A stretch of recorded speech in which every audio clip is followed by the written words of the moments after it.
Assalamualaikum warahmatullahi wabarakatuh. Welcome back to my channel Sofi El Peraki. InsyaAllah pada video kali ini saya nak berkongsi berkaitan dengan satu cerita yang pernah berlaku di Indonesia, iaitu seorang individu yang memakan manusia atau boleh kita gelarkan sebagai cannibal. Nak tahu lebih lanjut? Jom kita saksikan.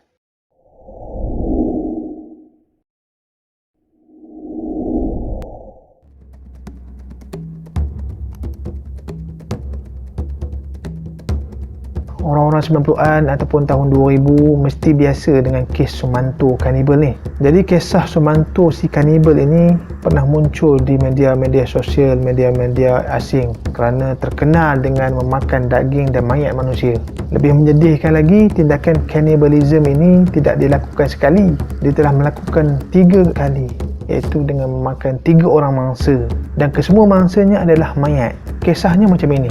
Tepatnya pada tahun 2003, Indonesia digemparkan dengan sebuah kes pembukaan kubur di Jawa Tengah yang tubuhnya tidak lagi utuh. Setelah disiasat, pelaku yang memusnahkan kubur itu akhirnya dijumpai, iaitu seorang penduduk tempatan yang bernama Sumanto. Yang lebih mengejutkan lagi dalam kes ini, Sumanto bukan sahaja merosakkan kubur itu, tetapi memakan mayat yang berada di dalam kubur itu. Bahkan daging daripada mayat itu telah dijadikan sebagai sate, lalu diberikan kepada ahli keluarganya tanpa ahli keluarganya mengetahui. Ketika diperiksa, Sumanto mengatakan daging manusia ini lebih enak berbanding daging kambing, lembu dan lain-lain. Tak tahu macam mana rasa dia, tapi menurut kepada orang-orang kampung di Lampung tu, Sumanto pernah mengaku yang rasa daging mayat manusia ini seperti daging babi. Sumanto pun mengaku betul lah rasa macam daging babi, dan dia pun menambah rasa anjing, tikus atau kucing terasa lebih enak. Disgusting. Disgusting. Bila mereka mengetahui keadaan tersebut, mereka menganggap Sumanto ini mengalami masalah mental ataupun gila. Tetapi pengakuan Sumanto adalah sebaliknya. Rupa-rupanya Sumanto ini memakan mayat adalah bagi tujuan untuk menguasai ilmu hitam. Syaratnya dia kena makan 7 mayat. Tetapi dalam kes ini dia baru makan 3 mayat saja. Siapa yang menyangka yang perkara-perkara yang di luar jangkaan ini Sumanto boleh buat dengan memakan mayat-mayat tersebut, kerana ia telah didorong untuk menguasai ilmu hitam tu. Dikatakan Sumanto ini telah dibimbing oleh guru ilmu hitamnya yang bernama Taslim dengan meletakkan syarat kena memakan 7 mayat.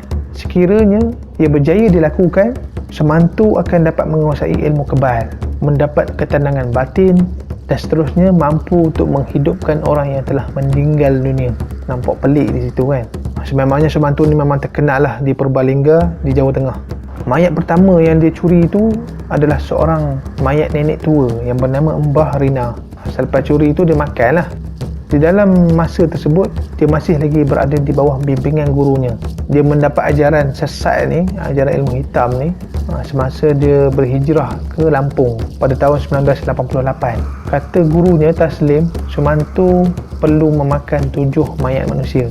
Tetapi Sumanto telah ditangkap sebelum memenuhi syaratnya. Maknanya Sumanto baru saja makan 3 mangsa saja mayat yang dia curi. Sumanto ini memang berminat sejak dulu lagi untuk menguasai ilmu hitam sebab dia mempunyai beberapa masalah hidup dia. Dia dulu belajar tak pandai, lepas tu kerja pun macam ada tak ada je, hidup dia susah. Dia pernah berkahwin dan bercerai sebab mengalami masalah rumah tangga akibat daripada keganasan rumah tangga. Jadi di sini nampaklah masalah-masalah dia tu, dan seterusnya menyebabkan dia berhijrah untuk belajar ilmu hitam bagi tujuan untuk mendapat ketenangan batin, menguasai ilmu kebal supaya takluk dengan senjata tajam dan seterusnya dapat menghidupkan orang yang meninggal dunia. Apakah pelik dapat menghidupkan orang yang meninggal dunia kan? Adakah ilmu yang semacam itu? Jadi selepas polis menangkap Sumanto ni, dia telah dijatuhi hukuman 5 tahun penjara. Namun selepas dia berkelakuan baik di dalam penjara, dia punya had masa itu telah dipendekkan menjadi 3 tahun saja.